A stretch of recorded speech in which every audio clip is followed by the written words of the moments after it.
Good morning! Dahil nga galing kami sa palengke ng biyenan ko, naisipan ko tuloy magluto ng minuto para ulamin namin ngayong lunch. Kaya tara, samahan niyo akong magluto kung paano po yung paraan ng pagluluto ko. Una ko nga pong ginawa, pinirito ko muna po yung mga hotdog.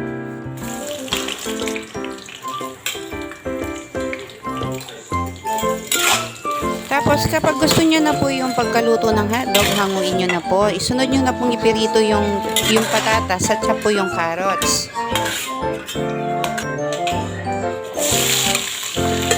Tapos kung sa tingin nyo po, half cook na po yung mga gulay, hanguin nyo na po. Sunod nyo na pong ilagay yung atay. Yung atay po dyan, minarinate ko muna po ng toyo, ng kalamansi, ng paminta. Minarinate ko po yan bago ko po siya ipinirito. Pagkatapos po, dyan na din po kayo magigisa kasi po may lasa na po yan. Sayang naman po kung itatapon nyo po. Then, kapag pwede na po yung bawang at saka yung sibuyas, lagay nyo na po yung baboy. Yung baboy po dyan, pinakuluan ko po siya ng toyo at kalamansi at saka po paminta. Alam ko naman po na tayo mga mami, iba-iba po yung paraan ng pagluluto natin. Haluin nyo lang pong haluin hanggang pumakot yung lasa sa baboy. Pagkatapos, ilagay nyo na po yung piniritong hotdog tsaka po yung mga gulay.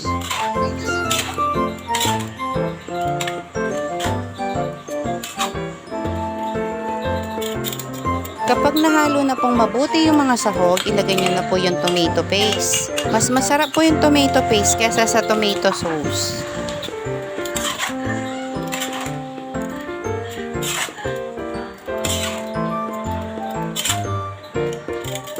Nilalagyan ko rin po yan ng green peas at saka po ng chickpeas. Para sa akin, mas masarap po yung pagkain kapag maganda po siyang tignan.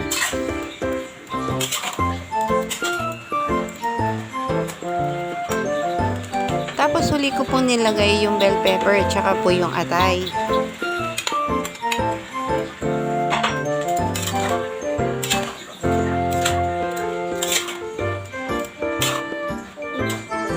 Tapos lagyan po ng konting tubig para po may sabaw yung minuto nyo.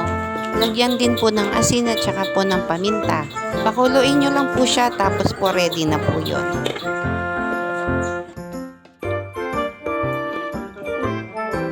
Sana po nagustuhan nyo po yung mini vlog ko. See you on my next vlog. Bye bye!